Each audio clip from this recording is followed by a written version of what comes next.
Assalamualaikum warahmatullahi wabarakatuh. Halo minasang, perkenalkan nama saya Dikiswan Saputra dari kelas Kurosaki. Di sini saya akan menjelaskan rangkuman saya mengenai simbol terjemahan awal yang sudah dijelaskan oleh sensei saya di kelas. Bagaimana videonya? Yuk simak video berikut. Minasang, sebelumnya mohon maaf kalau videonya agak berisik soalnya lagi hujan. Nah, di sini ada simbol terjemahan awal. Pertama, wa, partikel mo, partikel ga, dan to pengulangan. Yang kedua, dari, sampai, kemudian, lalu, dengan atau menggunakan, terus, karena, kalau, ketika atau saat, sambil, sebelum, dan setelah. Yang ketiga, takaran atau pelengkap. Yang keempat, koma atau titik. Nah, yang saya akan jelasin di sini cuma partikel ga-nya doang minasang. Umumnya partikel ga dipakai di kata kerja pasif dan kata sifat dan biasanya dibubuhkan kalimatnya. Umumnya kata kerja ada dua, yaitu kata kerja aktivitas dan pasif. Sumimasen minasang, kata kerja aktif dan pasif. Apa sih bedanya kata kerja aktif dan pasif? Contoh, sini kita tulis sukemas.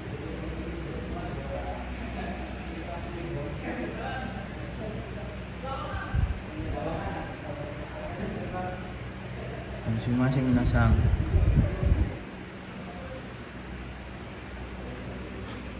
Nah, di sini ada sukemas yang artinya menyalakan.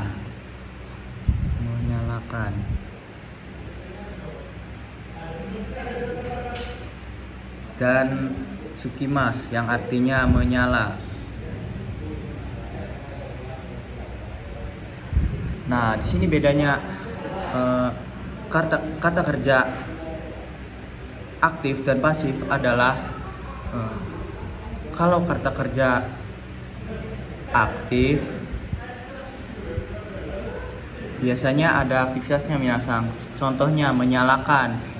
Nah, jadi misalnya kita akan menyalakan listrik atau yang lain-lain. Contohnya denki ga sukemas, menyalakan listrik. Nah, di sini kita konteksnya akan menyalakan listrik dan ada aktivitasnya. Kalau yang pasif biasanya cuma memberitahu keadaan objek. Misalnya denki ga sukimas, listriknya menyala. Nah, jadi kata kerja aktif dan pasif bedanya di situ minasang. Kalau aktif biasanya ada aktivitasnya, kalau pasif cuma menjelaskan kondisi objek tersebut. Nah, kembali lagi minasang. Dan partikel ga juga biasanya diterjemahkan dari depan dulu.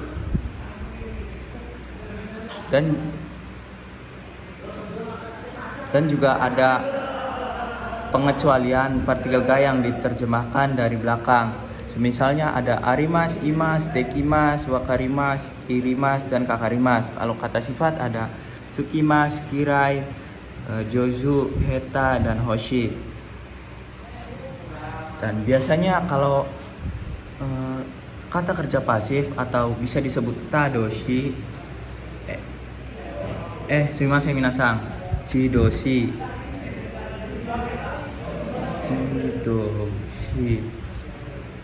Dan kata kerja aktivitas biasanya disebut tadoshi.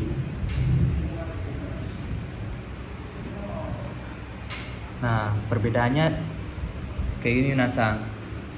Kalau kata kerja pasif biasanya objek dari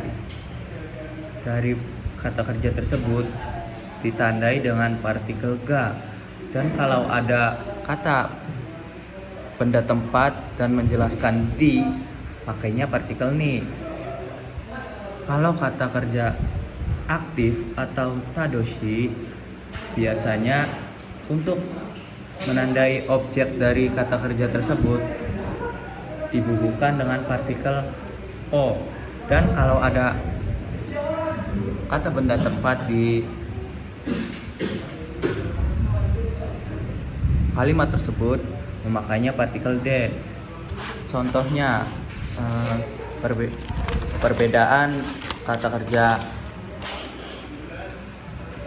aktif dan pasif. Sini kita akan menjelaskan kata kerja aktif terlebih dahulu, minasang. Contoh, denki o tsukemas, yang artinya menyalakan listrik.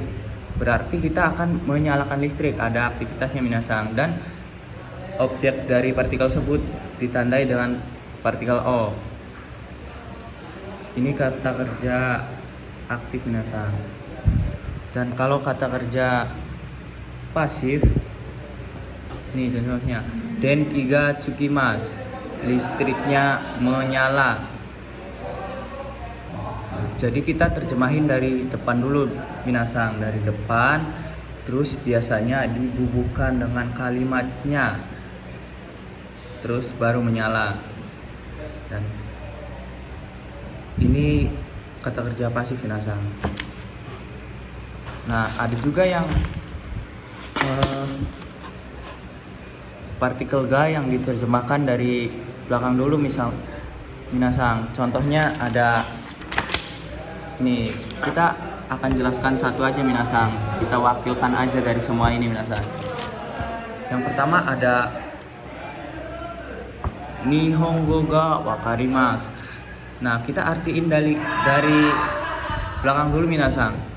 Ada mengerti bahasa Jepang. Ini contoh untuk kata kerja, minasang. Kalau untuk kata sifat kayak gini, minasang.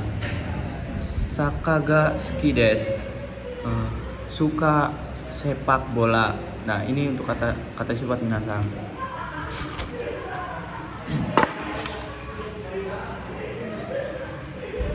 Dan kalau nomor 2 kita skip dulu, minasang.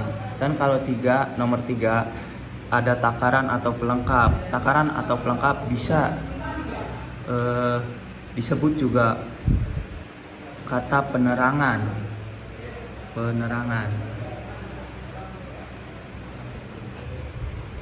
Contohnya, minasang. Di sini ada totemo suki desu, yang artinya sangat suka. Dan ada banyak kalimat-kalimat yang lain. Misalnya ada zeng-zeng, amari, terus takusang. Masih banyak, minasang. Dan di sini ada nomor 4, koma dan titik.